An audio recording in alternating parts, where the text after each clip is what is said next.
Bom dia a todas e a todos. A Universo Produção tem o prazer de recebê-los para mais um dia da nossa programação de debates que integra o Encontro Nacional de Arquivos e Acervos Audiovisuais.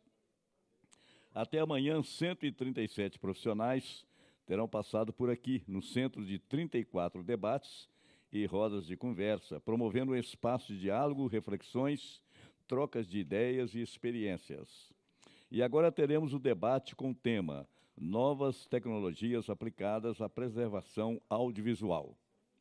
As transformações e avanços tecnológicos são intrínsecos ao campo do audiovisual, embora a consolidação do digital nas primeiras décadas do século XXI tenha promovido uma revolução sem precedentes na forma de produzir, acessar e preservar o audiovisual.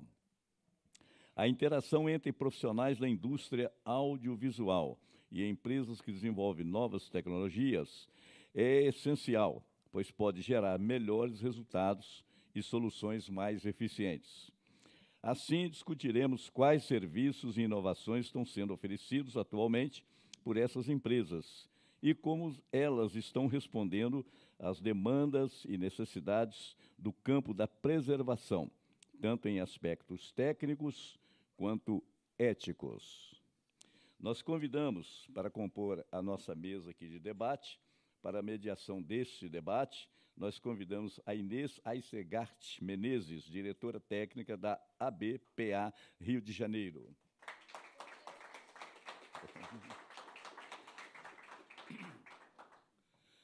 E os nossos convidados, Dalton Martins, coordenador-geral de Sistema de Informação Museal IBRAM, Distrito Federal. Fábio Suzuki, sócio fundador da Média Portal São Paulo.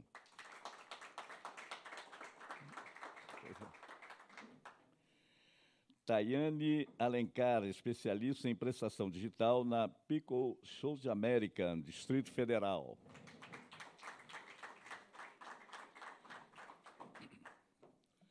A 20ª Cineop, Mostra de Cinema de Ouro Preto, conta com a Lei Federal de Incentivo à Cultura.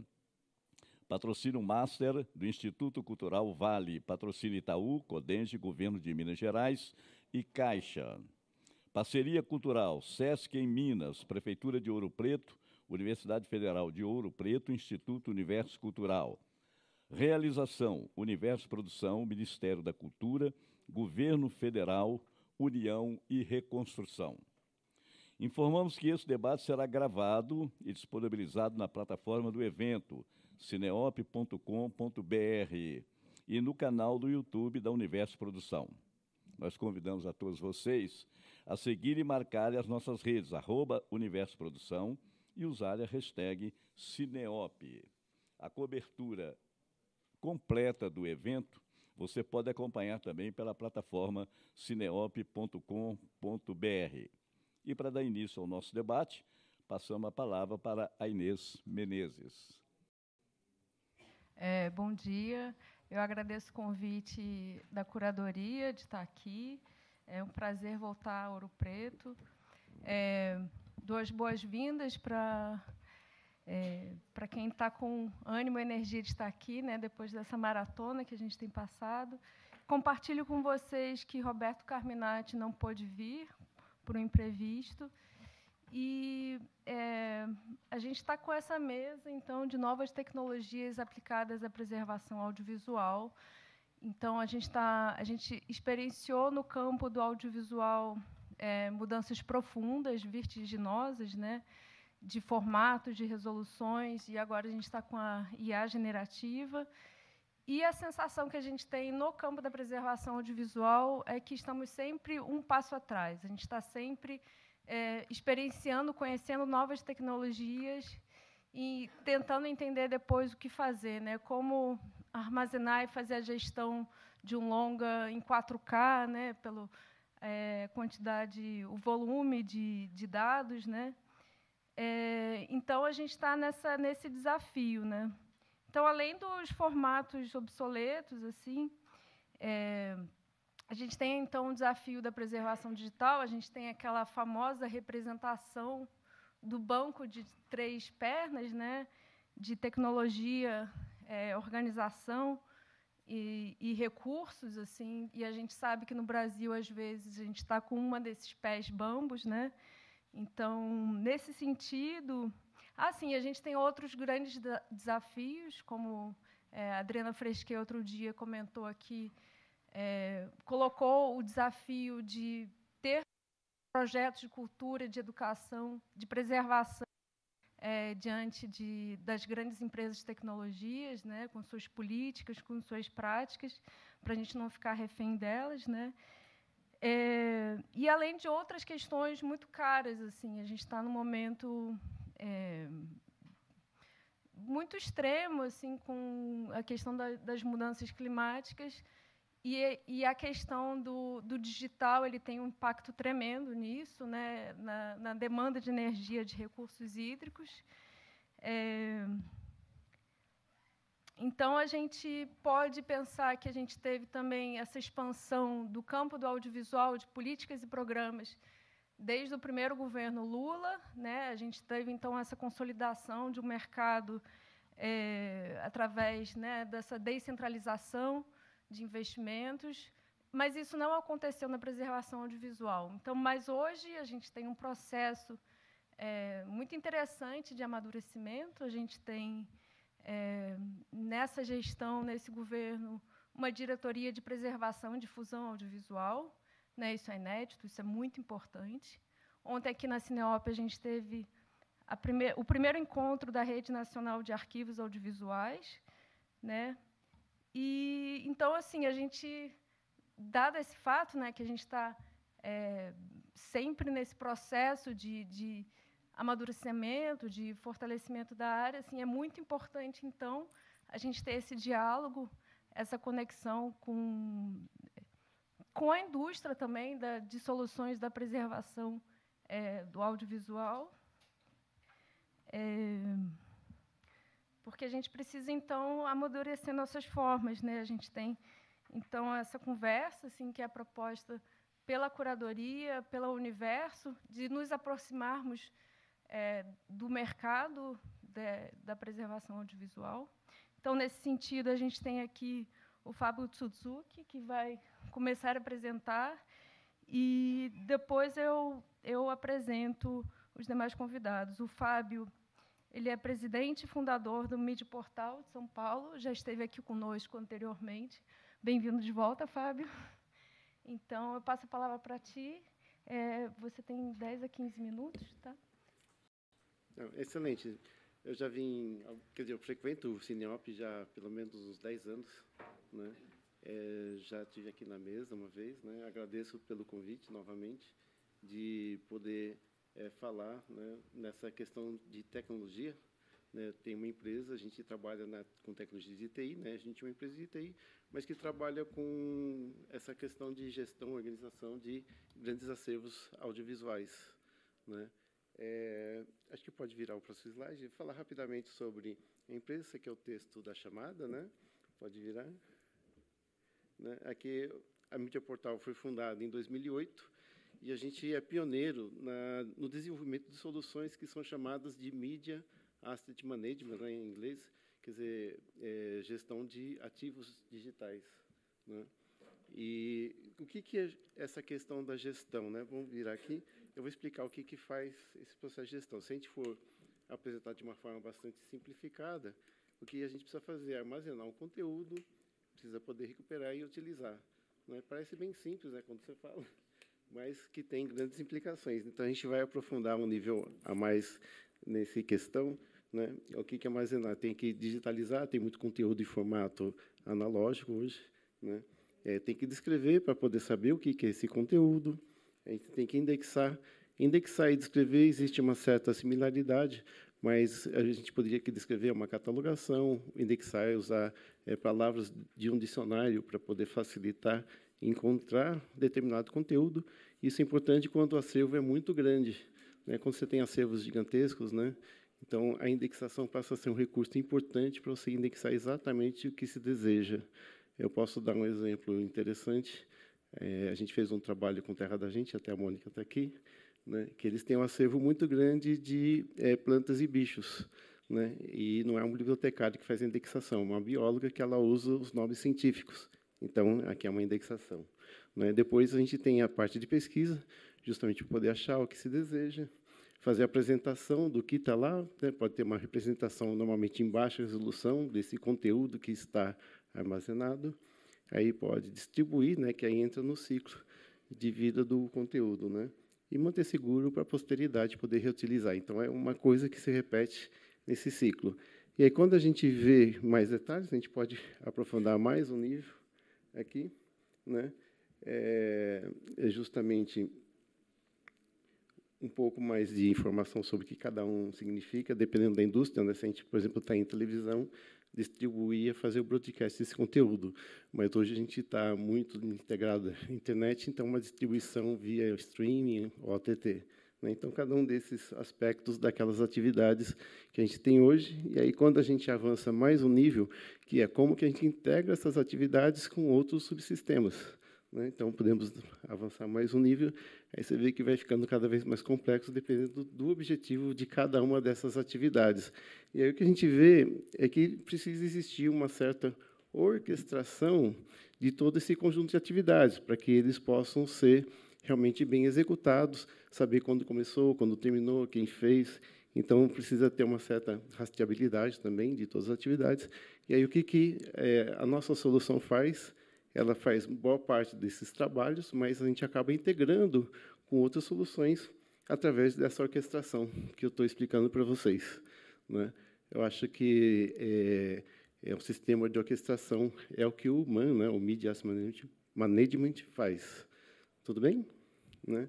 Aí é interessante que aqui a gente está justamente falando de inovações tecnológicas, né? Aqui eu falei de uma forma geral, mas dentro de algumas atividades que a gente executa, tem tido grandes avanços, né? A gente vai falar um pouco sobre o arquivamento, né? Até técnicas novas que a gente vai ver aqui na mesa, né?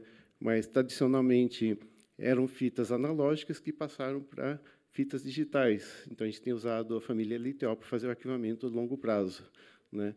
E, mais recentemente, a gente tem observado fazer arquivamento em nuvem, né? Isso, eu diria que já tem alguns anos, mas eu diria que nesses 2 últimos anos, o que realmente desenvolveu muito foi a inteligência artificial. Até vou perguntar aqui, quem de vocês usa inteligência artificial hoje? Né? Quase a metade, né? Eu perguntei de forma geral, e realmente é diferente o uso para texto e para imagem, né? Hoje, se a gente for pensar em inteligência artificial e imagem, é muito usado para fazer geração de novas imagens, né? E no universo de produção. Mas, e para preservação, né? Como é que a gente usa inteligência artificial? Né? Acho que eu estou colocando aqui, justamente, é muito usado em geração de imagens. Ela tem um impacto em licenciamento, porque as imagens geradas é de quem fez a produção, né? Quem está interagindo com a inteligência artificial, que passa a ser o licenciador. Isso é meio bizarro, né? Porque, no fundo, ela está usando um banco de imagens de outras pessoas, né? Então, é uma discussão, acho que ainda a ser feita. Mas, a princípio, hoje, se você produzir, é seu, né? As inteligências artificiais têm uma assinatura própria, então você sabe qual que fez, tanto de imagem quanto de texto. Não sei se vocês sabem disso, né? Tanto é que eu vi um amigo lá de Israel, ele falou que desenvolveu, lá em Israel, desenvolveram uma inteligência artificial que sabe qual que é a origem daquela imagem, se ela foi produzida por alguém, por alguma outra inteligência artificial, né? Porque elas têm assinaturas que a gente não enxerga, né? Eu vi aqui o caso, até estou colocando aqui, o caso de um restauro, né, que foi do filme Cidade de Deus. O Paulo Barcelos esteve aqui no Cineop do ano passado e comentou que eles estão usando justamente fazer o restauro, né, um uso muito interessante. Eu acho que tem muitos usos de inteligência artificial nesse aspecto de preservação. Tem um outro caso que é muito bom, que é pegar uma imagem de baixa resolução, passar pela inteligência artificial e gerar uma imagem de alta resolução, né? Isso também é um caso bastante interessante, que às vezes tem imagem muito fragmentada e ela pode complementar o que está faltando, né? Aqui eu vou dar um exemplo que é muito usado nessa parte que eu falei, a gente precisa catalogar uma imagem. Eu peguei uma imagem aqui do próprio Sinop e pedi para a inteligência artificial fazer a descrição da imagem. E olha o que ela produziu, né? Não tem nenhuma interferência, né, humana. A imagem mostra... Deixa eu virar aqui um pouco. A imagem mostra 5 pessoas posando para uma foto em um evento cultural, todos segurando exemplares da revista Filme e Cultura 65. O ambiente interno, com carpete vermelho e cortina vermelha, ao fundo, onde se lê parte do texto Sinop, Mostra de Cinema de Ouro Preto. Todos estão com crachás de identificação no pescoço, indicando participação no evento. Descrição dos participantes, da esquerda para a direita. Homem de cabelo cacheado e óculos, vestindo uma jaqueta azul marinho, jeans e camiseta preta com a palavra cultura, visível. Mulher de cabelo curto e claro, usando uma blusa branca de mangas compridas e calça marrom larga. Ela sorri segurando a revista. Mulher jovem de cabelo liso e escuro, vestindo blazer cinza e calça jeans. Também sorridente. Mulher negra com cabelo liso na altura dos ombros, usando vestido vermelho e sobretudo marrom. Aparenta estar feliz. Homem negro com cabelo volumoso e ruivo, vestindo uma jaqueta colorida com padrão geométrico, camiseta branca e jeans claros, sorrindo amplamente. Outros elementos, todos estão com a revista Filme e Cultura 65, destacando uma capa com tons azulados e uma figura feminina. Ambiente descontraído, possivelmente uma mesa redonda ou lançamento de publicação. Iluminação natural, com luminárias de teto. Né? A gente imaginar que isso é gerado através de uma IA, eu acho que é bastante surpreendente. Né? Se eu pegasse esse mesmo recurso um ano atrás, não chegaria a esse nível de detalhes. Né? Então, isso realmente está num nível de uso bastante interessante nesse aspecto de descrever uma imagem e poder depois recuperar através de pesquisa. Né? Acho que todos estão surpreendentes com isso. Né? Quem está vendo isso pela primeira vez? Né? Bastante gente. Né? O que a gente está fazendo na mídia portal? Além da gente fazer essas integrações com inteligência artificial para descrição de imagens, né, para poder fazer a catalogação, inclusive eu conheci uma menina que trabalhou no Museu do Louvre, né, até interessante, e ela está desenvolvendo aqui no Brasil inteligência artificial para descrição de peças de museu, né, que também tem aspectos intrínsecos, né, para descrição. Acho que o Dalton vai poder falar mais sobre isso. Né. E aqui a gente também está desenvolvendo, por exemplo, nós temos uma base de conhecimento da empresa, né? E essa base, normalmente, a gente interage através de pesquisa.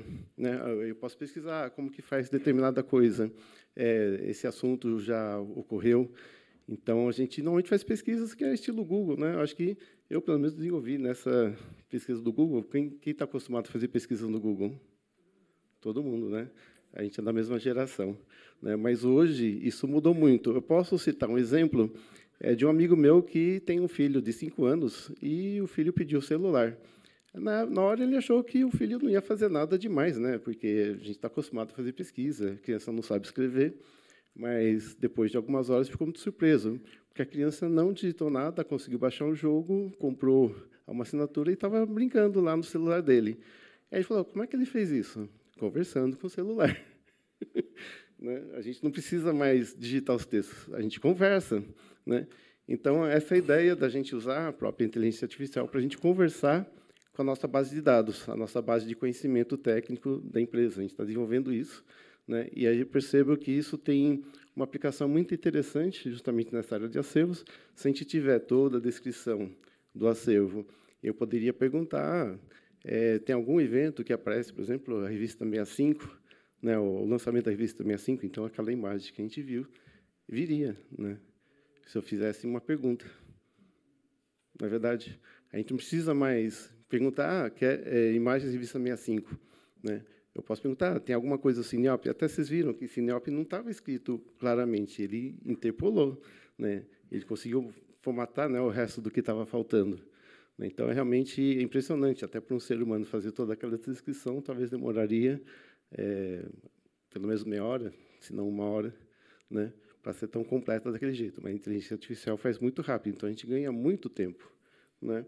Então, o que eu estou falando aqui, a gente está fazendo uma mudança do modelo de pesquisa, né, que não é mais tão detalhado. A gente pode perguntar e falar, será que tem coisas sobre esse assunto? Será que tem algo mais específico, né, que você esteja procurando e ele consiga interpolar a partir das informações, né, então aí começa a ser muito interessante. E aí eu explicaria, né, o poder da inteligência artificial nesse sentido, que ela vai potencializar aquilo que você já faz. Porque aquilo que você não sabe fazer, não adianta você pedir para ela, porque você não vai saber avaliar se está certo ou errado, né? Eu vejo isso muito comum, por exemplo, eu sou de tecnologia, mas tem que avaliar um contrato, que é um advogado que entende. Se eu pedir para a inteligência artificial avaliar, eu não vou saber se toda avaliação que ela está fazendo é certo ou errado, mas é um ponto inicial, mas que, se você for pensar bem, quem vai dizer se está certo ou errado é alguém que entende do assunto, que é um advogado, né? Então, aqui, a gente está no fórum de pessoas que fazem preservação. Então, é vocês que vão dizer se o que a inteligência artificial está fazendo, se é certo ou errado, somos nós, né? Nós é que temos que começar a usar, eu digo que tomar posse e sair usando. Porque, se a gente não começar a usar, alguém vai usar antes de nós, né?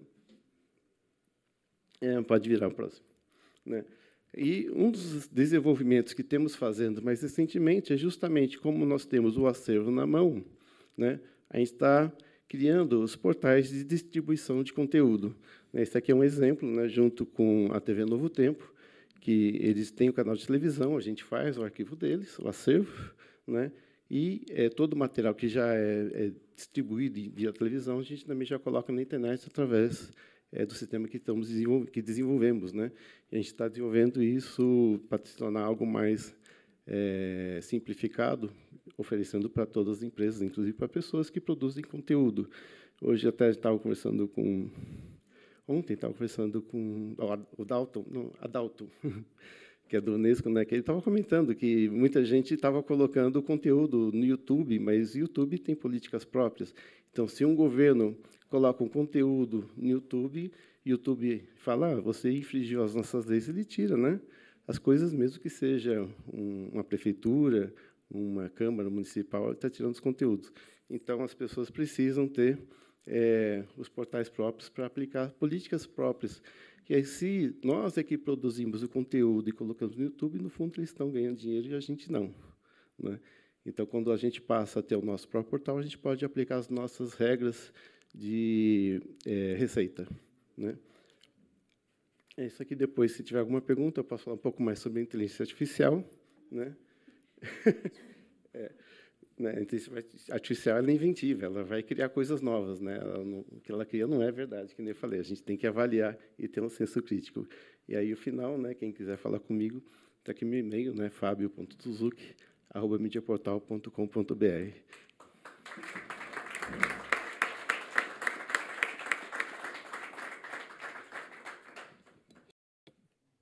Obrigada, Fábio, e obrigada por se manter ao tempo estipulado.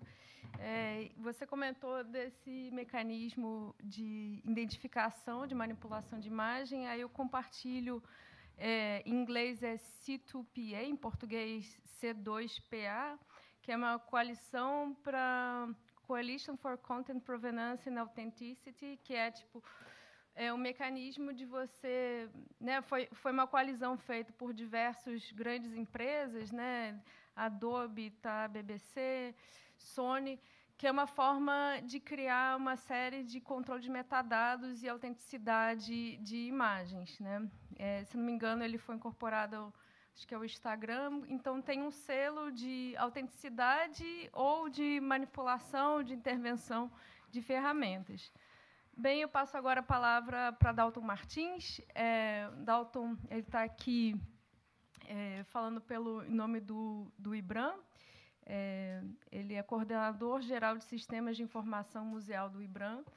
Vai compartilhar um pouco sobre o Tainacan. O Tainacan é essa ferramenta que a gente tem falado muito nos últimos dias, né? Já que o Fábio suscitou assim, as perguntas, eu queria saber quem aqui mexe diretamente com o Tainacan. Tá. E quem aqui tem colegas mexendo com o Tainacan? Legal, gente. Muito bom. Viu, Dalton? O Tainacan ele é uma ferramenta que deve ser celebrada, né? É muito importante a gente ter a dimensão do software livre no nosso campo da preservação audiovisual, porque a gente tem que se proteger em relação à flutuação de recursos, de mudanças institucionais, e o uso de ferramentas de código aberto, elas são fundamentais nesse sentido. Só compartilhar uma anedota rápida, eu conheci uma colega arquivista audiovisual num arquivo na Europa, que toda vez que precisava incluir, se não me engano, era acho que DCP, algum objeto digital, como que era uma base fechada e tinha interrompido o contrato, ela colocava como Super 8 com áudio ótico, que a gente sabe que é incompatível, mas isso era uma codificação interna para indicar que aquilo ali era aquele objeto digital. Então, assim, ao contrário disso, a gente tem um Tainacan, ele é completamente maleável. A indicação de sucesso que ele tem sido adotado pelo governo mexicano para algumas de suas instituições, tem diversos idiomas feitos por usuários, holandês, catalão, ucraniano, enfim. E ele tem um potencial tremendo, porque ele, dentre outras coisas, ele não depende de um grande saber técnico, que a gente, nas instituições, acaba ficando muito refém disso, e pelo potencial também em projetos comunitários, que é o que eu tenho tido mais experiência. Então, Dalton Martins, muito obrigada pela presença. Obrigado, Inês. Bom, gente, eu quero falar um pouco sobre a experiência que a gente vem tendo no IBRAM, né? Eu vou trazer, inclusive, dados até financeiros, né, para a gente problematizar uma série de questões que têm nos preocupado quando a gente está pensando nessa temática da mesa, que é a preservação de objetos e que é a preservação a longo prazo, considerando o crescimento que nós estamos tendo em relação às soluções digitais. Pode passar, por favor? Então, primeiro eu queria falar um pouco do problema, quer dizer, o que é que está pegando para a gente nesse momento, né? A gente está vendo um aumento muito intensivo de uso de recursos digitais. Então, essa própria gestão do IBRAM entra com uma proposta de trazer massivamente os acervos dos museus federais, os acervos relacionados a informações técnicas sobre os cadastros de museus, sobre os pontos de memória, para que isso possa ficar disponível, e a gente começa a se dar conta de que isso vai gerar uma série de impactos, e é analisando esses impactos, para a gente pensar aqui em médio e longo prazo, que eu quero problematizar alguns pontos com vocês. Então, vamos lá. Qual que é o problema? Né? Pode passar, por favor. Primeira coisa, a gente está diante de uma questão de sustentabilidade que não dá para não falar sobre ela, porque isso vai impactar os nossos recursos naturais, os nossos recursos energéticos, a um prazo muito curto. Então, hoje, por exemplo, a gente já tem que os data centers consomem aproximadamente 3% da energia global, e se espera que isso chegue a 10% em 5 anos. Então, não é um salto linear. Nós não estamos falando de algo que vai crescendo. Imaginem a capacidade instalada, né, que vai se gerar de usinas nucleares, de possibilidades de produção de energia para você dar conta disso. Né? Os prompts que a gente faz no ChatGPT, eles consomem aproximadamente meio litro de água a cada 50 prompts. Então, isso é importante da gente começar a visualizar. Né? Então, quer dizer, uma quantidade de prompts que você está fazendo ali está consumindo recursos naturais que são recursos finitos. Né? Então, o que significa isso? A gente falou um pouquinho agora, né, na apresentação aqui do Fábio, sobre o Google, mas o ChatGPT, por exemplo, ele consome 10 vezes mais energia elétrica do que uma busca no Google. Então, isso é importante também para a gente começar a conscientizar o que é que está posto por trás da sustentabilidade desses sistemas. Né? E se imagina que até 2030 os data centers vão emitir por volta de 2,5 bilhões de toneladas de gás carbônico. Isso está entre os 20 países mais emissores de poluição do mundo. Só para a gente ter um parâmetro em relação a isso. É como se a gente estivesse gerando um emissor de poluição artificial em torno dessa visão. Pode passar, por favor. Aqui é só para vocês terem uma noção. Né? Saíram alguns estudos que foram publicados pelo The Guardian, dizendo que os dados oficiais de emissão de gás carbônico das Big Techs não condizem com a realidade. E aqui vocês veem nessa bolinha os dados que eles dizem que emitem e aqui os dados que realmente emitem. Primeira coisa que chama atenção, olhem a posição da Amazon, comparado com todas as outras grandes aqui. o quanto que o uso de serviços como a AWS, S3, né, que são os serviços de nuvem da Amazon e que são majoritários, a Amazon é dona de 40% do mercado de nuvem, né, não é à toa que essa emissão está posicionada aqui. Vejam o quanto que ela é mais que o dobro que a Apple, por exemplo, né, que tem uma série de serviços online, uma série de serviços em nuvem. A gente que usa iPhone, né, paga a nuvem para fazer backup. Então, vocês imaginem que a Amazon é mais que o dobro da plataforma de iPhones instalados por conta dos serviços em nuvem, né? Então, esse é um ponto que preocupa. Quer dizer, a gente está começando a entender, né? Essa é uma matéria de 2024, então ela é de setembro, né, do ano passado, dados bastante recentes, de as pessoas estão começando a se dar conta das emissões calculadas a partir de estudos econométricos que levam em consideração valores mais abrangentes. Então, esse é um ponto-chave para a gente pensar. Pode passar, por favor. Bom, o que significa isso? Se você falar de um data center de escala, e isso é super importante, porque a gente precisa botar um pouco na conta, claro que eu vou falar muito do meu lugar de fala, né, que é governo, política pública, da possibilidade da gente ter domínio da tecnologia, da gente ter uma não dependência total desses serviços, que, em sua grande medida, não tem sequer sede oficial no Brasil, né? Muitos deles estão fora. Ou seja, operar um data center nesse nível custa aí por volta de 500 milhões a 1 bilhão de dólares por ano. É um custo muito alto. Se vocês pararem para observar, isso é maior do que a fonte de recurso de ministérios inteiros do governo federal. Então, é uma fonte de recurso realmente muito pesada para você competir, sendo que 40% disso é gasto em energia. Então, é um valor que dá um parâmetro importante para a gente. E se imagina, né, que esse setor de nuvem pública, e aí está se falando de nuvens operadas por governos, vai chegar a 331 bilhões de dólares em infraestrutura até 2026. Isso não é um problema menor, eu vou dar alguns dados para vocês verem, só na realidade do IBRAM, que é um órgão pequeno, muito pequeno, comparado com o que a gente tem por aí. Imaginem DataSUS, DataPrev, né, uma série de coisas que a gente tem por aí fora. Pode passar, por favor? E aí você começa a observar do ponto de vista da dependência tecnológica, porque isso que a gente está vendo significa uma tendência que é preciso ponderar. Eu não estou aqui advogando não vamos usar ou vamos usar, mas é para a gente começar a refletir o que acontece em relação a isso. Hoje, por exemplo, 83% da carga de trabalho de uma empresa já está armazenada em nuvem. Então, se você tirar a nuvem da empresa, 83% do que ela faz, ela para. Um funcionário médio usa mais de 30 serviços diariamente. Não sei se vocês já pararam para pensar. Os apps que você abre, os sites que você acessa, os serviços que você responde, são, em média, 30 serviços por dia que você está usando para produzir o seu trabalho. Dropbox, né, quem lembra disso? No Brasil isso está meio fora de uso, mas ainda é um dos maiores, né, 47,3% do mercado, seguido por Google Drive e o OneDrive da Microsoft. E o grosso é e-mail e armazenamento de arquivos. Então, em grande medida, as nuvens são usadas preponderantemente para esse tipo de aplicação, falando aqui em termos de União Europeia. Pode passar.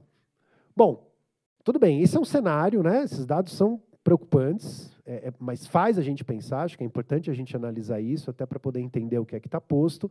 Eu vou falar para vocês o nosso caso, o que é que a gente está gerindo lá no IBRAM, para vocês terem um parâmetro mais concreto de onde isso pega. Pode passar. Nós inicializamos, né, nós temos dois tipos de uso de nuvem, vamos dizer assim. Temos as aplicações finalísticas.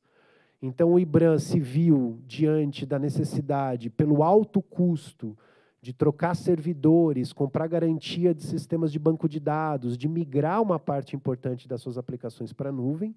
A gente tem por volta de 40 aplicações hoje, entre sites, repositórios digitais e serviços de informação, que disponibilizam por volta de 110 mil itens de informação, que são acervos de museus, né, majoritariamente com imagem e texto, são dados, né, de cadastro de museus, pontos de memória e tal. Esse valor chega por volta a R$60 mil mês, o que dá 720 mil ano.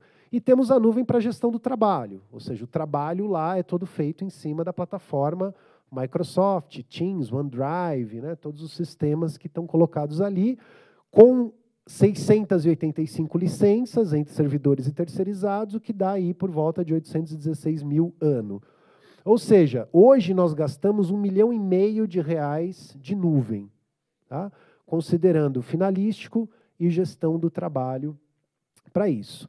O que dá aproximadamente, só pensando nos objetos digitais finalísticos, R$ 6,50 por objeto digital publicado. Tá? Então, isso é uma heurística, tá, gente? Isso não é uma média de mercado, isso não é um estudo econométrico super amostral, é só para dar para vocês a nossa realidade, para a gente poder pensar. Só que nós estamos trabalhando toda a coleção de numismática do Museu Histórico Nacional, nós estamos trabalhando toda a coleção do arquivo do Museu Imperial. Até o final da gestão, nós vamos chegar a aproximadamente 500 mil itens. E aí você joga a progressão deste valor de nuvem finalística para esse valor de nuvem finalística em 2 anos, considerando uma iniciativa intensiva de publicação de dados. Tá? Isso levanta N questões para a gente, porque o orçamento é limitado, está em disputa uma série de coisas, inclusive manutenção de museu, reforma e por aí vai. Como é que você atua nesse cenário? A gente não tem uma resposta para isso, nós estamos problematizando e discutindo isso. Pode passar? Bom, quais são algumas alternativas? Vamos lá.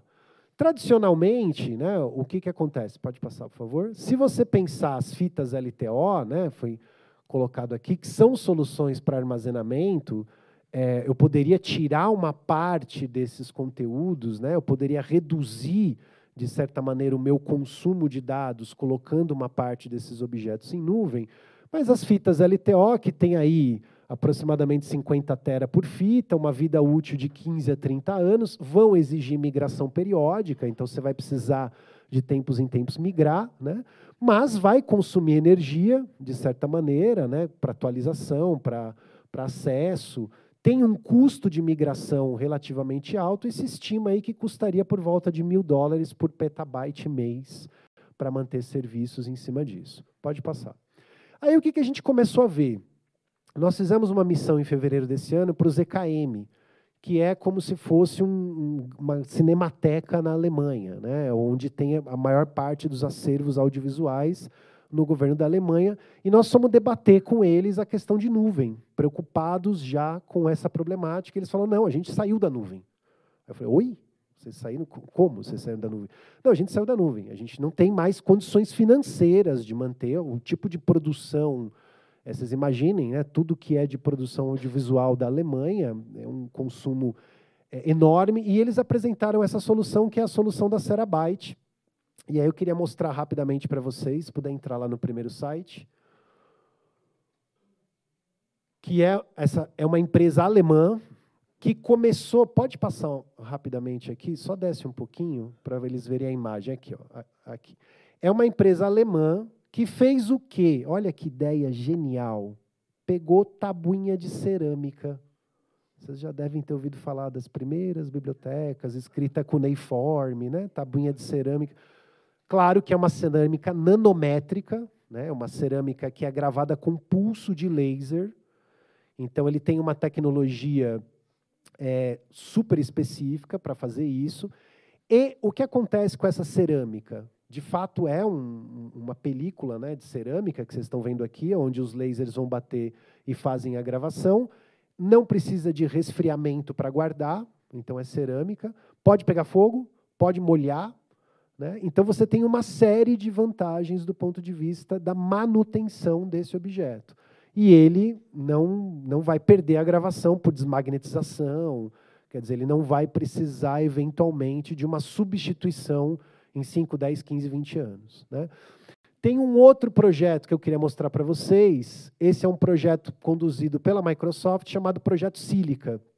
Pode descer um pouquinho para vocês. Esse projeto, pode descer por conta do nosso tempo, mas depois vocês podem ver esses vídeos. A Microsoft está gerando um sistema de armazenamento em vidro. Eles estão usando a sílica mesmo para poder fazer isso. E aí armazena-se, gera toda uma gravação desse material em sílica. Então, esses 2 projetos, existem outros, mas são 2 projetos que já estão em estágios de teste, de implementação com grandes instituições. no caso da Alemanha, com o ZKM, numa realidade muito próxima a muitos de nós aqui. Isso chamou muita atenção para a gente, porque o que eles estão fazendo? As mídias em alta resolução, pode voltar para a apresentação, por favor? Os conteúdos mais pesados, eles estão todos sendo migrados para esse tipo de recurso. Então, o que você coloca na nuvem é o catálogo. O que você coloca na nuvem é a disponibilidade de acessar determinados conteúdos, e você pode colocar isso em resoluções menores, você pode brincar com formas de composição para isso, e daí aplicar tecnologias para isso. Só para ter uma ideia, né, pegando o caso lá do ZKM, é uma tecnologia que utiliza laser para gravar, então ele cria padrões, aquilo que vocês viram gravando na cerâmica é como se fosse um QR Code, então ele vai gravando a informação lá dentro, né? Então ele tem ali, é resistente a fogo, água, corrupção de dados, se estima que a vida útil seja 5.000 anos, enfim. Né?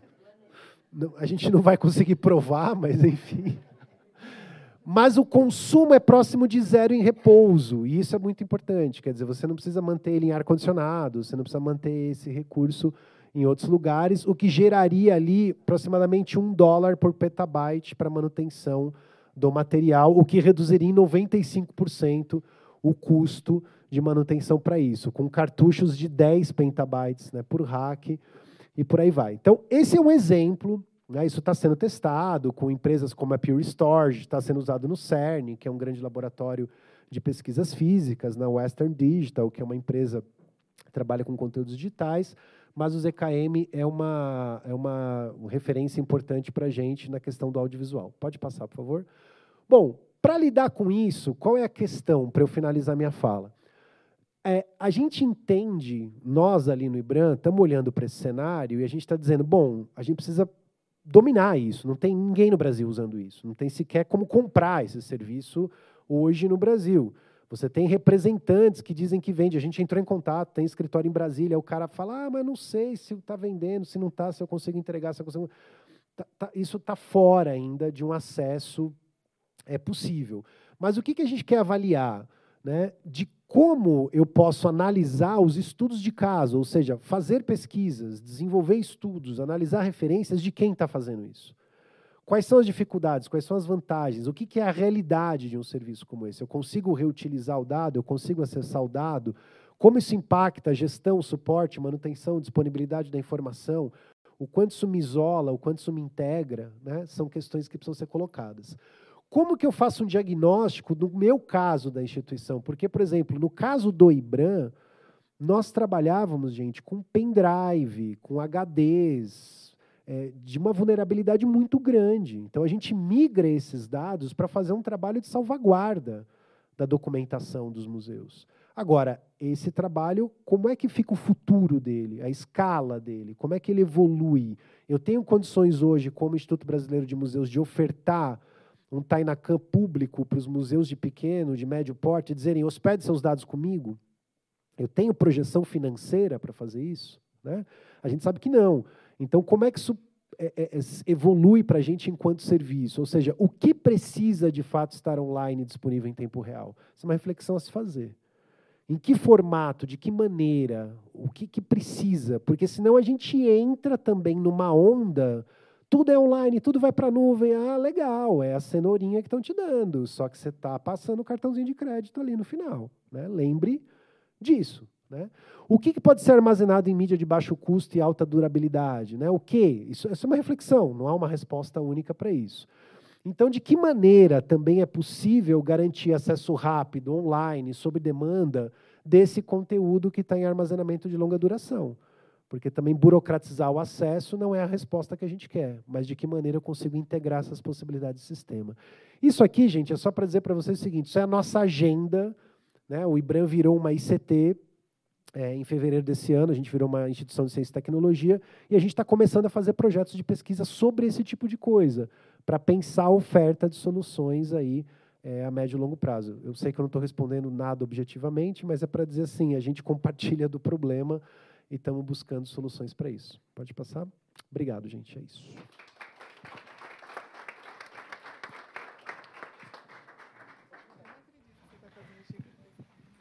Obrigada, Dalton.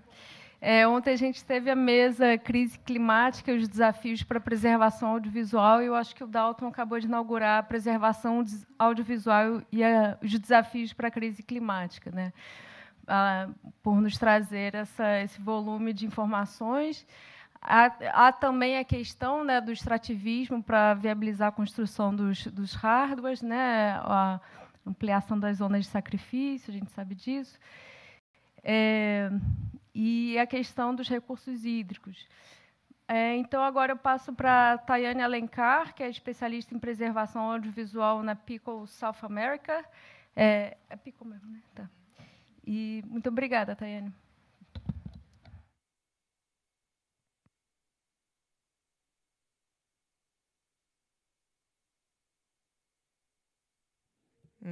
Bom dia, gente.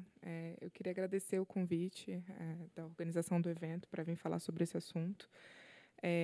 Antes de mais nada, eu gostaria de me apresentar. Eu sou arquivista, né, formada pela Universidade de Brasília, e eu faço doutorado com Dalton. A gente se encontrou aqui na coincidência. A gente está trabalhando antes de começar, né, a falar, mas a gente está trabalhando num projeto para implementar requisitos arquivísticos para o Tainacam.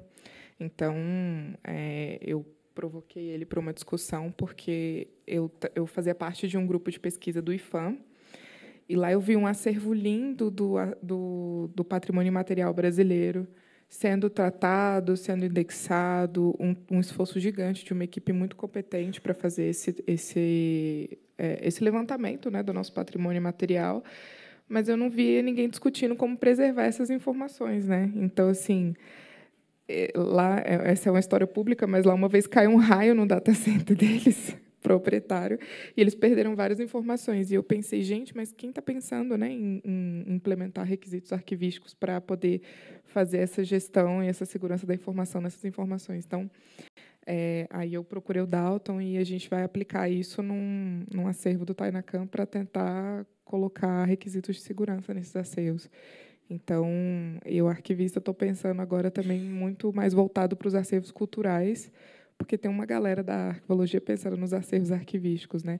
E não que os acervos culturais não sejam arquivísticos, né? Então, assim, a gente tem essas áreas trabalhando todas juntas, né? E a minha ideia era juntar tudo isso numa coisa só. Então, mas hoje eu estou aqui representando a PICO, que é uma empresa norueguesa, e a gente expandiu agora, tem um ano mais ou menos que a gente está em operações no Brasil. Um grupo brasileiro comprou a empresa na Noruega. A PICO, para contextualizar, é uma empresa que nasceu há mais ou menos 13 anos. E o Rooney, que é o fundador da PICO, ele trabalhava com a indústria cinematográfica nos Estados Unidos. E depois de 2005, quando teve aquele documento que a Academia de Cinema Internacional soltou, que é o Dilema Digital, né, de preservação digital dos filmes. Eu não sei se vocês já viram isso, mas é um livro que é muito interessante, que fala sobre todos os desafios que a indústria do audiovisual passa, né, para fazer a preservação digital desses filmes e desse conteúdo. E, a partir disso, ele se sentiu provocado a criar uma solução em que pudesse levar segurança e fazer a preservação disso ao longo do tempo. Então, pode passar. Então, a primeira coisa que ele pensou, ele trabalhava já com as películas fílmicas de 16 milímetros, que é o que vocês conhecem bem, né? Então, a gente fez uma parceria. Antes disso, a gente recebeu um fomento da União Europeia de 20 milhões para criar esse produto. Então, a União Europeia fomentou esse grupo de pesquisa. Então, tudo que eu vou falar para vocês foi publicado e analisado pelos pares. Então, a gente chegou e fez uma parceria com uma empresa alemã e enriquecemos a película fílmica com elato de prata e metais preciosos. Então, isso tirou a primeira barreira, que é a barreira física, que eu não sei se vocês já viram, mas o microfilme, como ele avinagra muito fácil, né? Qualquer instabilidade ali de temperatura e umidade, ele começa a avinagrar. Então, o nosso microfilme ele não avinagra. Então, você pode deixar ele em qualquer ambiente, numa sala como essa. Os estudos preliminares disseram que ele está para durar 1000 anos.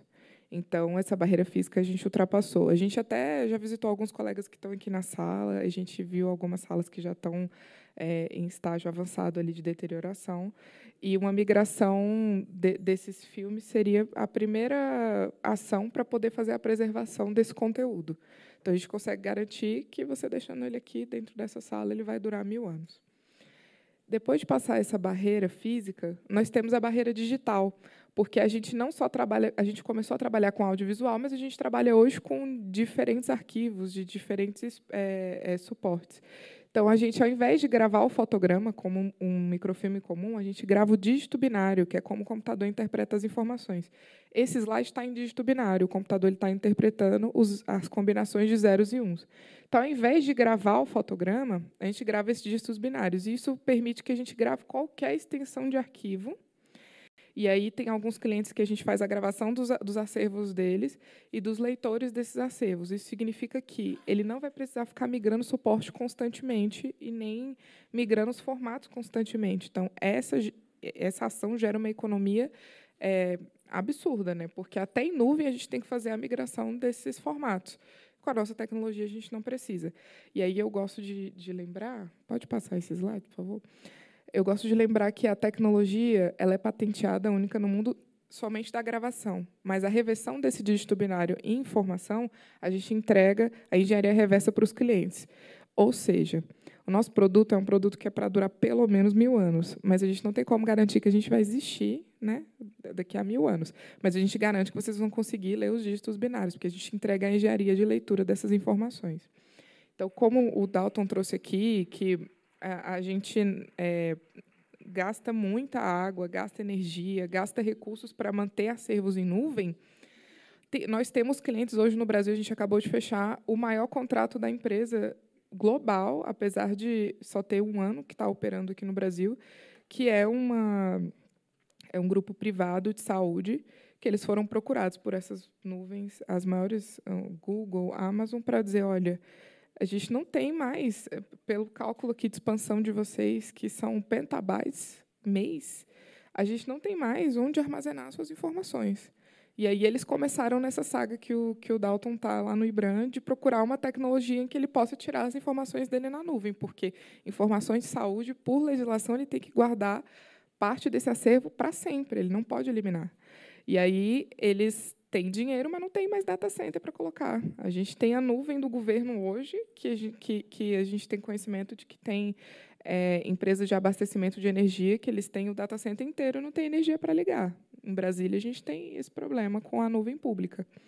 Então, eles procuraram a gente criou uma política arquivística para definir o que ia para o nosso microfilme, e a gente desonerou a nuvem deles. E aí, pode passar para o próximo slide. E o cálculo na nuvem comum, você tem que fazer uma migração ali até pelo menos 10, 15 anos do suporte. No microfilme comum, ele vai durar ali entre 15 e 30 anos. No nosso é 500, pelo suporte que ele é gravado e por como ele é gravado, que é o dígito binário.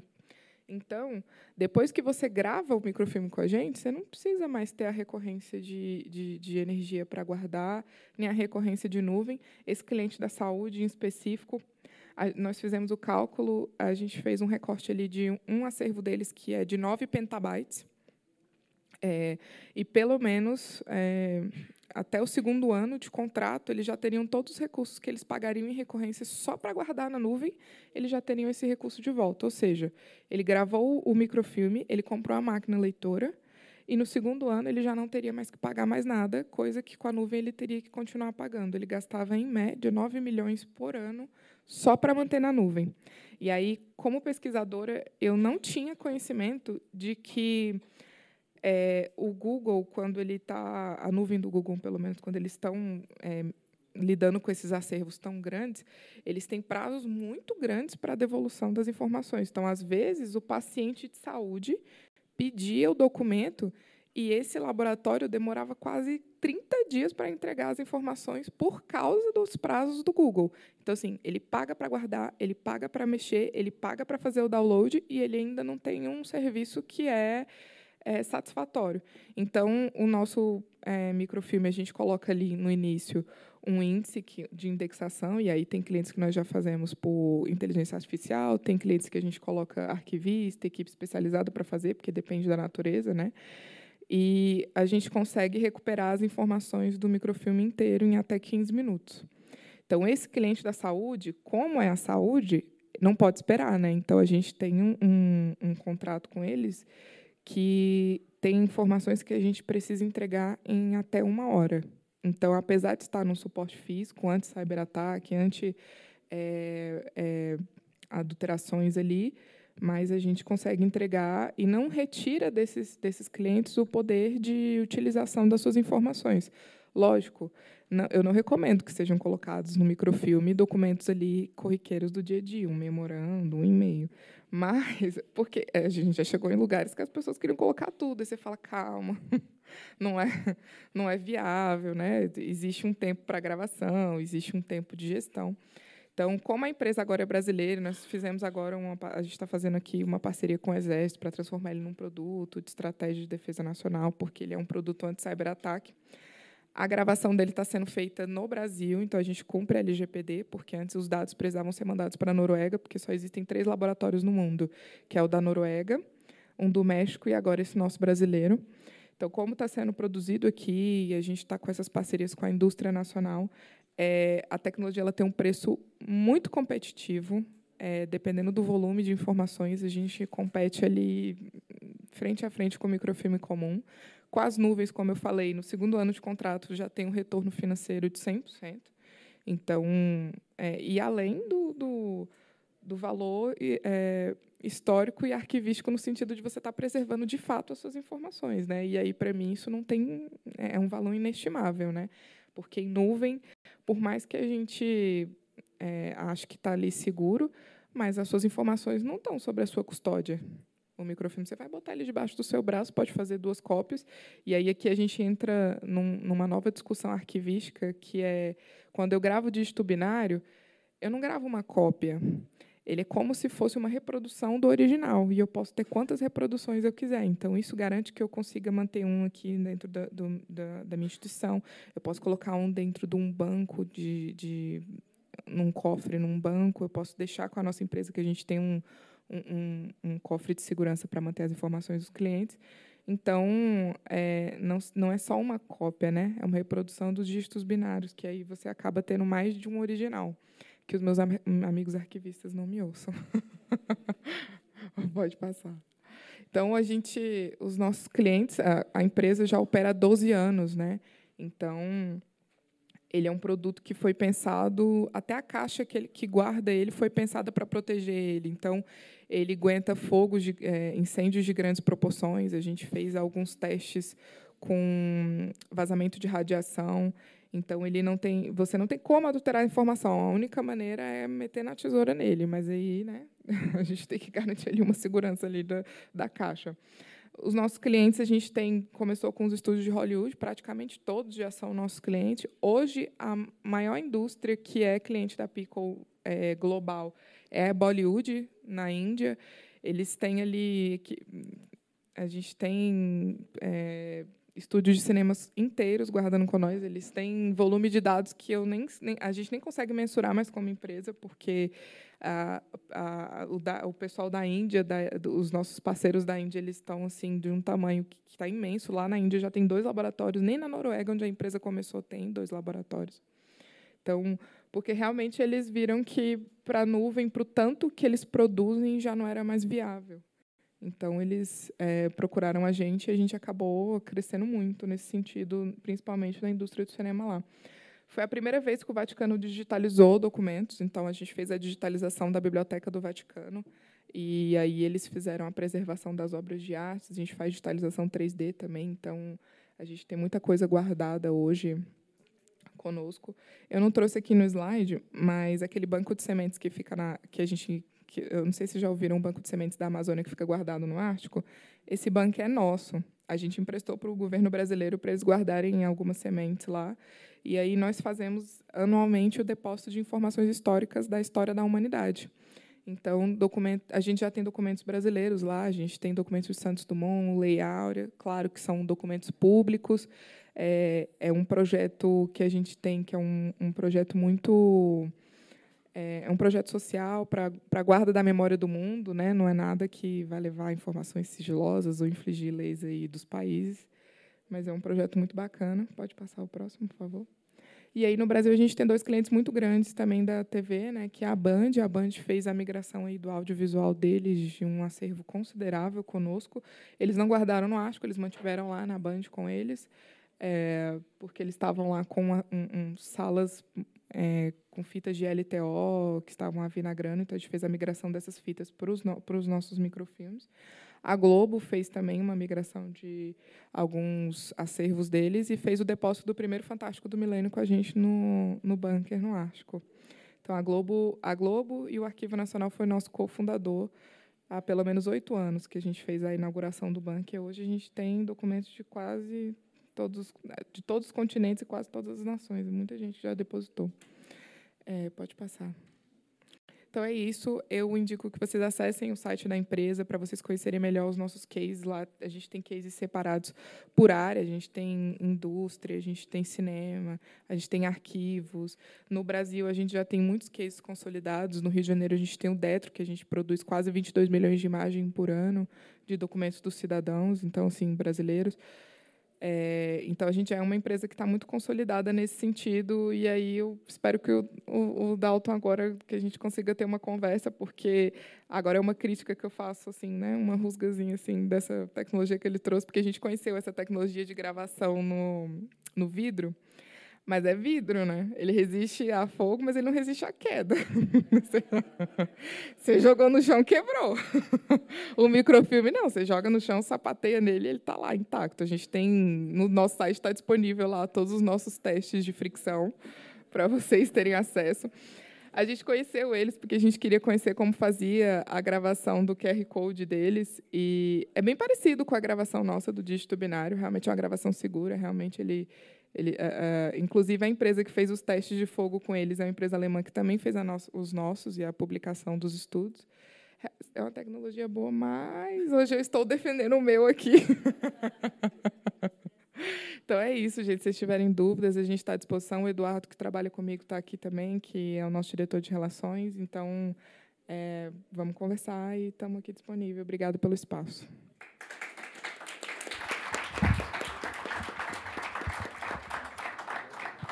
Muito obrigada, Tayane. A gente quase não tem tempo para pergunta. Rafael Wellington. Obrigada, ali. Rafael está ali. Acho que a gente tem... Você devolveu o microfone?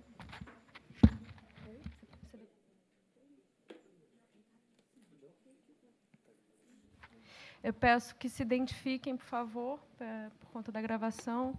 E a gente vai encerrar, então, nessas 2 perguntas, pela questão do tempo. A gente tem uma outra mesa às 11h15, uma masterclass.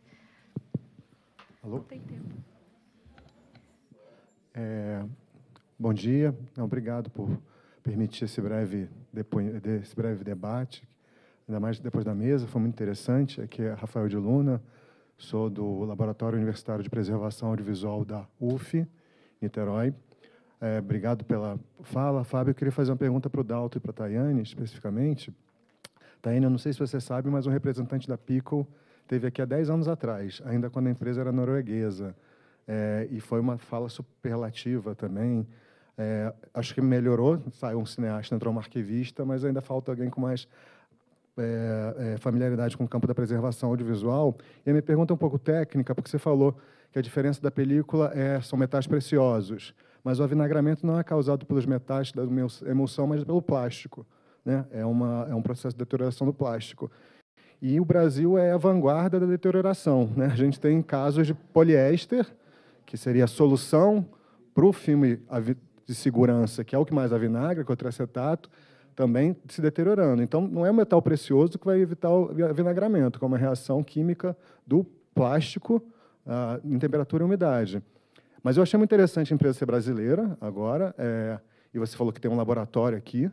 Eu queria que você falasse um pouco mais, porque, na verdade, o Brasil nunca fabricou película. Então, vocês têm um laboratório aqui, mas a gente depende ainda, com matéria-prima, de película plástica cinematográfica fabricada no exterior.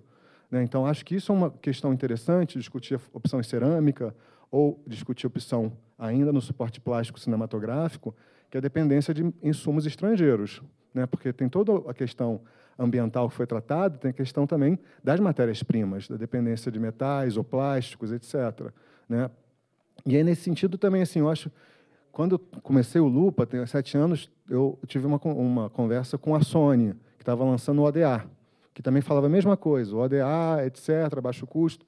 E eu acho que a questão é um padrão, né? Um padrão aberto, que não seja uma solução empresarial corporativa que a gente dependa. E aí, só para dizer, ontem eu fui jantar no Tropeia, e aí, para variar, queriam que eu ouvisse o cardápio digital. E ninguém conseguia abrir o QR Code. E aí, cara, a solução foi pegar o cardápio em papel. Então, também me preocupa, assim, e a recuperação da informação, seja se estiver em película, seja se estiver em cerâmica, etc. Então, acho que isso é uma questão para a gente pensar. E por isso eu queria esses mais detalhes técnicos, já que aqui é uma plateia extremamente qualificada e familiarizada e que não se convence com soluções mágicas de 500 anos, porque aqui temperatura, umidade alta, precariedade dos arquivos, aqui o que a gente vê é toda promessa ser descumprida pela realidade que a gente vive. E Dalton, eu acho muito bacana, gostei muito desse seu questionamento da solução em nuvem, que eu acho que realmente não é viável, econômica e ambientalmente. E aí queria colocar à disposição, porque eu acho também que a gente tem que ter estudos de casos brasileiros, assim, não se fiar só pelos estudos de casos no exterior e ver se aplicam.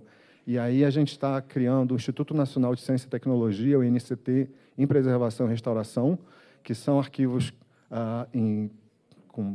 que são viáveis de estudos de caso, porque não são arquivos de previdência, arquivos de banco, que realmente são soluções massivas muito mais complexas, para a gente fazer esses estudos de casos locais, que eu acho que aí podem ter respostas muito mais eficazes para os nossos dilemas do que a Alemanha ou no exterior, em que as condições, inclusive ambientais, são totalmente diferentes. Tá? Mas eu acho que a gente tem que pensar realmente em soluções de baixo custo, longa durabilidade, fora da nuvem, porque realmente a gente vai ficar refém aí, de empresas estrangeiras, sobretudo num caso agora, e eu queria só terminar dando um relato, o Lupa, a gente tem uma estrutura de preservação inteiramente offline, né, porque a gente não quer colocar um acervo público numa nuvem privada estrangeira, sobretudo agora que as nuvens são de empresas num governo fascista, que é o que a gente está vendo nos Estados Unidos, né, que censura, que proíbe. Então, tem uma questão de soberania digital e de segurança nacional. E aí a gente tem um acervo de filmes familiares, a gente encontrou o mais antigo filme familiar brasileiro de sexo explícito. E a gente subiu na nuvem, mas com senha. Subimos na nuvem com senha, a gente usa o Vimeo para cópias de acesso, em baixa resolução, e eles disseram que nós infringimos o contrato, derrubaram todo o nosso acervo e fecharam a conta. E eu só consegui acesso com a tal inteligência artificial que me dava a resposta padrão. Então, eu só consegui, usando a própria arma dele, foi mobilizar o Instagram da Vimeo para eles restaurarem, e foi ridículo que eu recebi uma resposta como se eu fosse uma criança, ai, você infringiu, mas dessa vez a gente vai voltar. Mas sorte que a gente nunca confiou em manter nossas matrizes online. Rafael, desculpa, a gente está com um tempo muito então, apertado. Eu queria comentar isso para a gente pensar essa parceria com a NCT para estudos de casos brasileiros, porque é uma questão urgente. Obrigado. Wellington agora, aí depois a gente passa para cá. Alexandre, foi você que pediu a palavra? Wellington. Posso começar? Wellington Silva, diretor do Museu da Comunicação de Porto Alegre, Rio Grande do Sul. A minha pergunta, bem objetiva para o Suzuki, na verdade, se pode comentar um pouquinho qual é a tecnologia que é baseada a aplicação de vocês, né? Se pudesse explicar um pouquinho assim, também, tecnicamente, em que ela se baseia. E a outra questão é para o Dalton, somos grandes parceiros do IBRAM, trabalhamos em vários projetos conjuntos e temos tentado desenvolver lá no Rio Grande do Sul algo que, inclusive, é nesse sentido a minha pergunta e a minha provocação. Eu acho que a Inês colocou muito bem na abertura da mesa um pouco dos pilares que se baseiam, né, a tomada de decisão quando a gente pensa em preservação, audiovisual ou qualquer outra, né?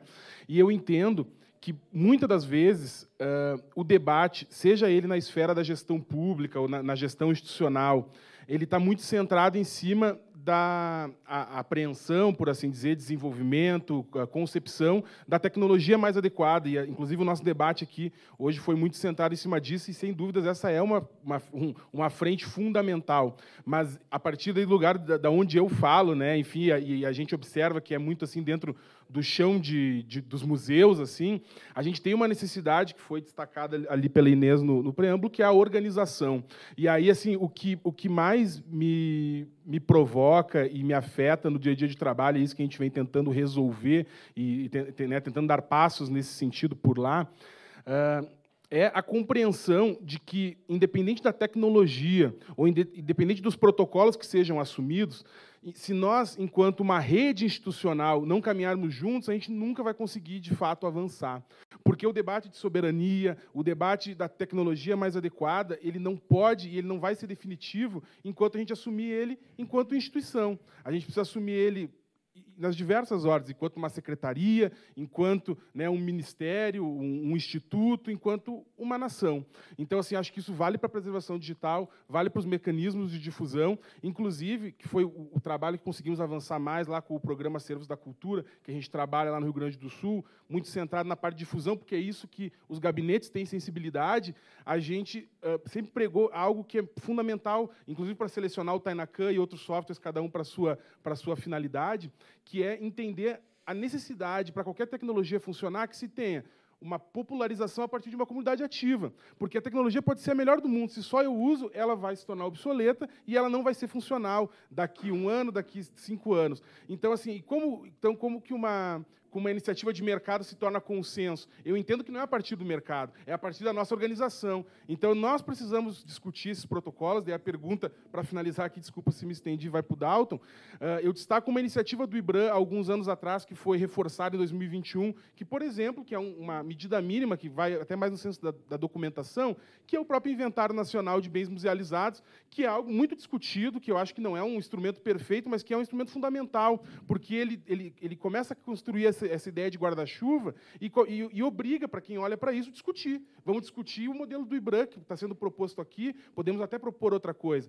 Se há alguma coisa sendo pensada nesse aspecto, essa é a questão, no âmbito da construção de protocolos de preservação, seja digital, seja preservação a longo prazo para as instituições, para que a gente possa usar esse instrumento para sentar entre instituições e discutir sob uma mesma égide, né? Não cada um tentando achar a solução perfeita a partir, né, da necessidade do seu umbigo. Tá bem? Muito obrigado para todos e parabéns pela mesa. Obrigada, Wellington. Para o Alexandre Pimenta. Foi mais para longe do microfone, Alexandre? Muita adrenalina. Boa tarde. Bom dia. Eu sou Alexandre Pimenta, sou de Belo Horizonte.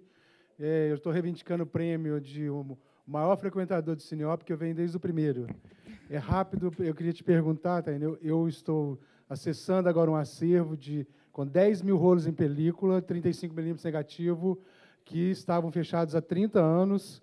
Nós separamos esses rolos, nós estamos com quase 6 ou 7 mil que estão bons, sem cheiro, maleável, visível. Eu queria saber, se você tivesse um acervo desse na mão, o que você faria? Vão digitalizar tudo por 1000 anos?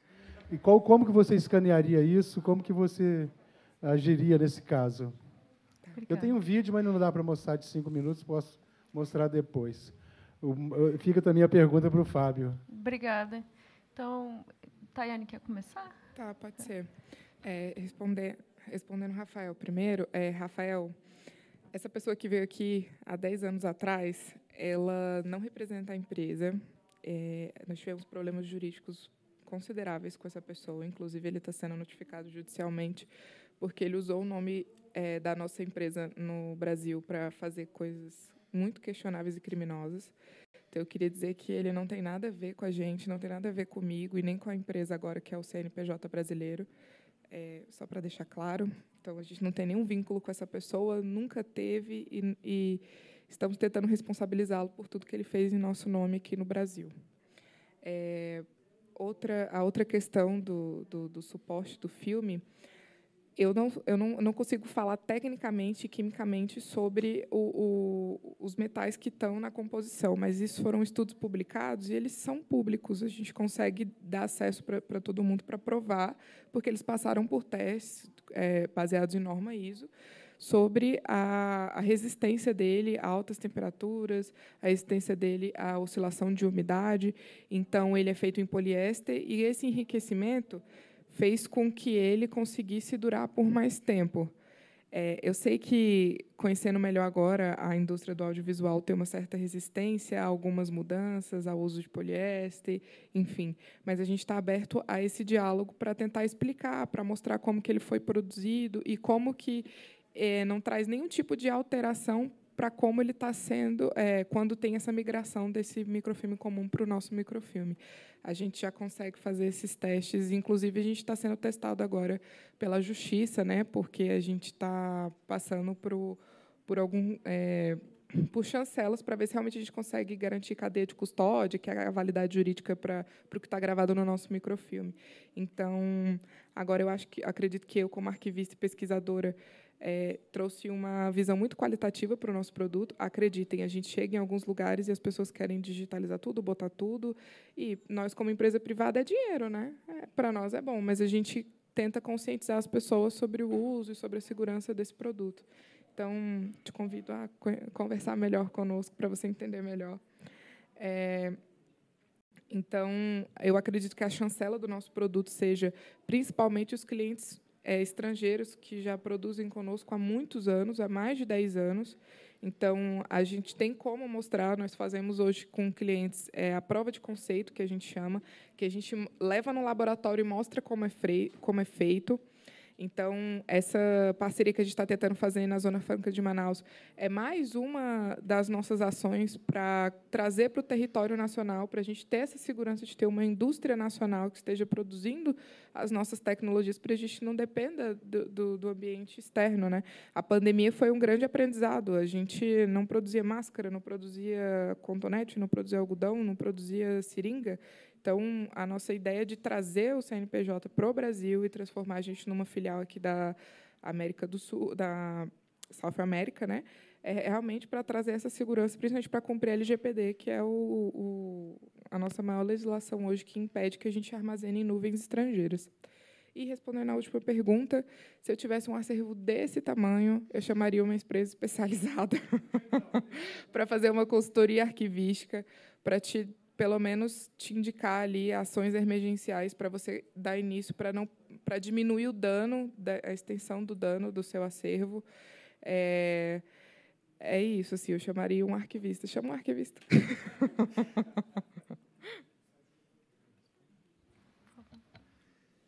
Bom, gente, vamos lá.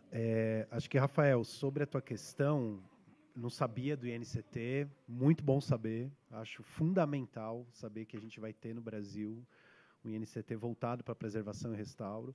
Então, sim, vamos fazer uma parceria. Eu acho que o IBRAM, quando se torna ICT, a ideia é, de fato, reconhecer que existem necessidades de inovação no campo da memória. E isso foi um processo longo, porque você imagina, para virar uma ICT, você passa por procuradoria, é uma discussão interna longa, a gente trabalhou ali um bom tempo para isso, e acho que vocês podem ser parceiros, a gente pode conceber projetos de pesquisa em conjunto, captar recurso, editais FINEP, né, esses editais que apareceram aí como ano passado, para a gente construir soluções para isso.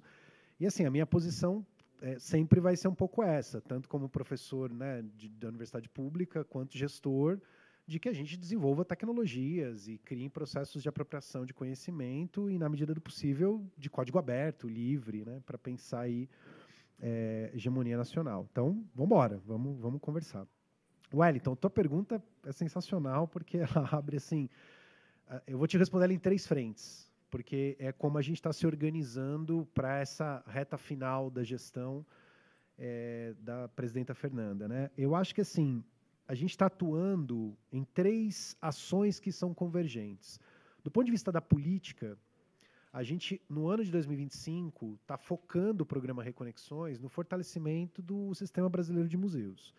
Então, a ideia é o quê? É usar o PNSM, que é o Plano Nacional Setorial de Museus, que traz elementos estruturantes de como modelos de tecnologia, modelos de documentação devem ser implementados.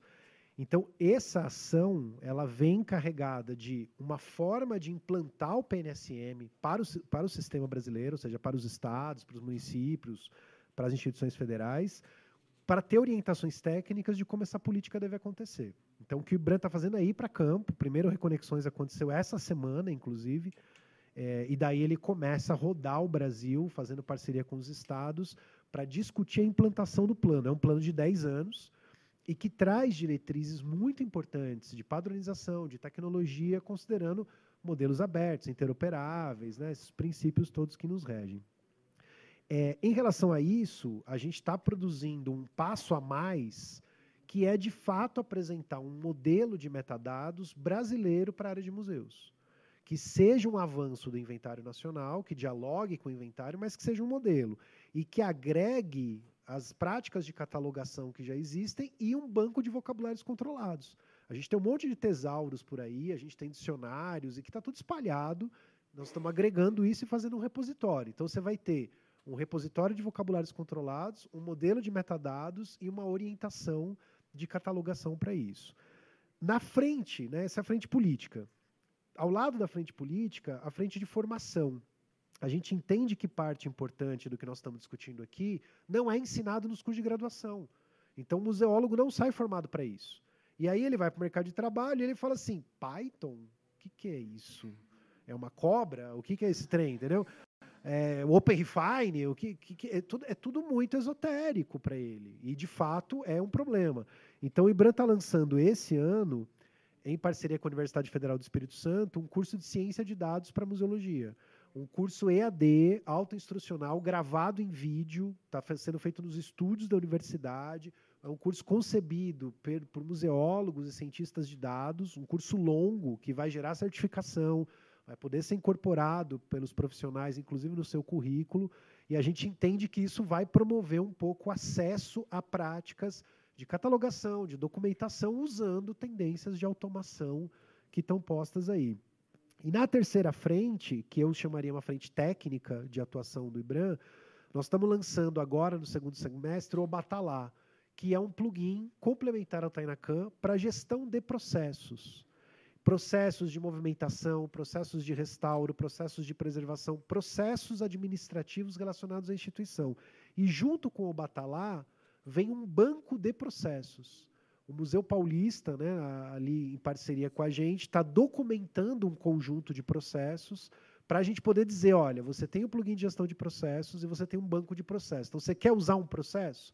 Você baixa o processo, instala no Batalá e ele dialoga com o seu repositório digital para você ter a possibilidade de gerir administrativamente. Na nossa cabeça, até o final de 2026, a gente consegue entregar um plano político execuível, formação para profissionais da área e ferramentas de trabalho que ajudem a qualificar essa padronização que a gente está fazendo. É utopia? É utopia, mas a gente tem que ter um horizonte para poder buscar isso. Tá?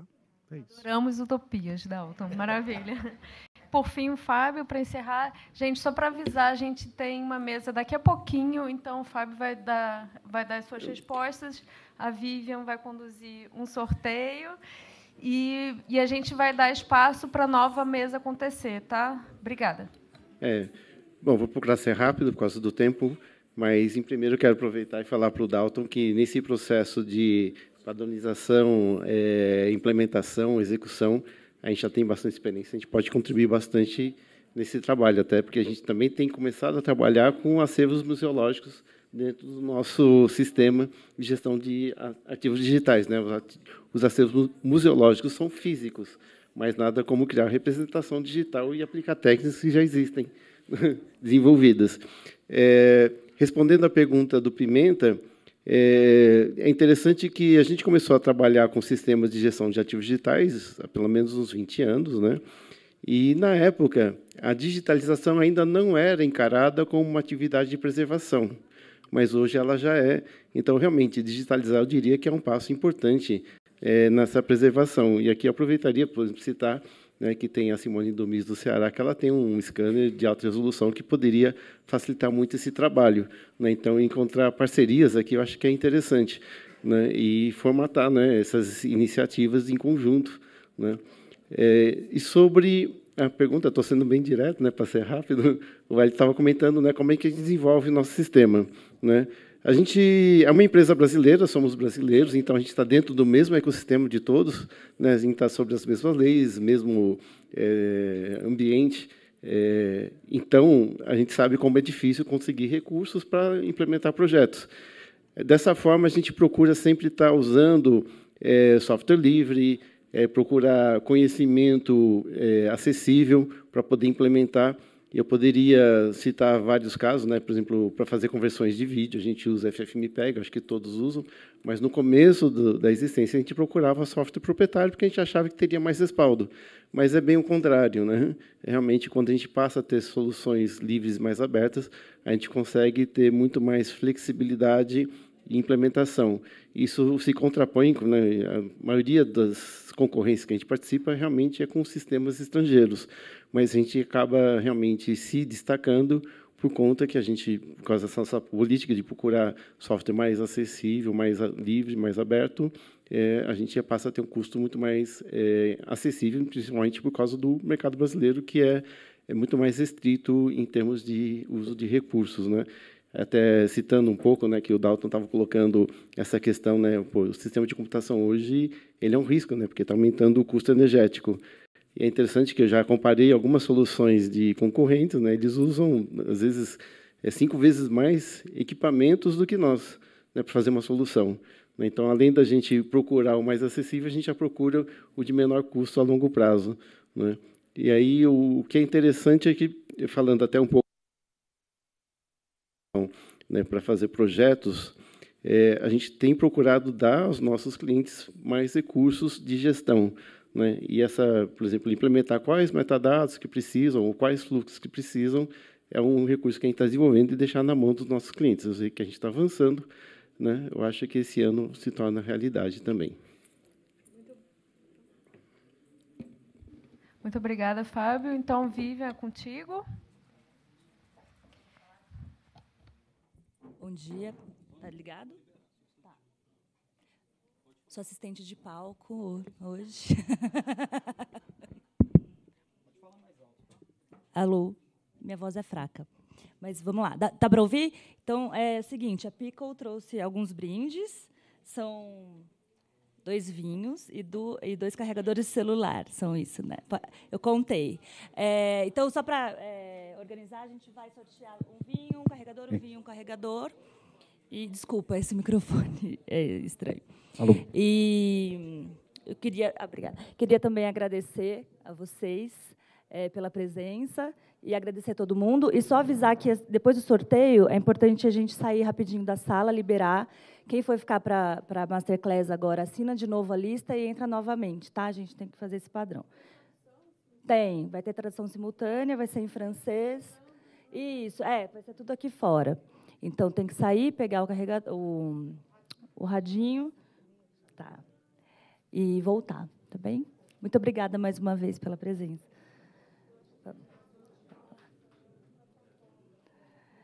Número 44. Bingo. Foi? Ganhou o vinho. É maior de 18 anos? Não saiu? Então tá. Foi? É verdade? Ah, então vem aqui. 44.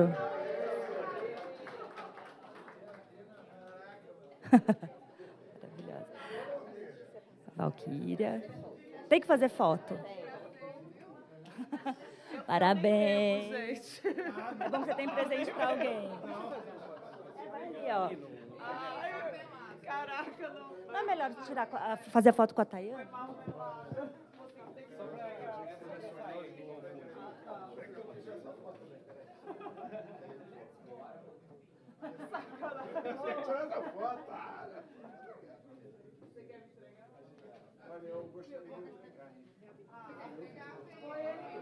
Gente, a gente tem que ser rápido.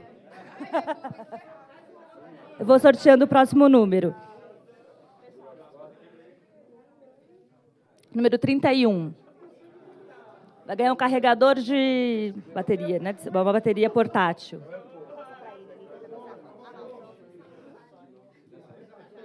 Deixa eu conferir. Aê, pronto. A fila para fora.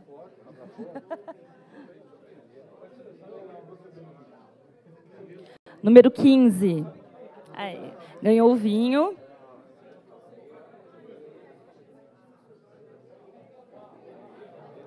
é maior de 18 anos? Alô, teste, som, som, som. Número 5. É o Wellington? Ah, tá. Ah. Número 5, presente.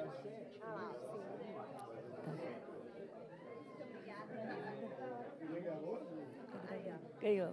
Ele aqui, ó. Ei, obrigada, deixa eu conferir. Joia. Vamos tirar foto ali.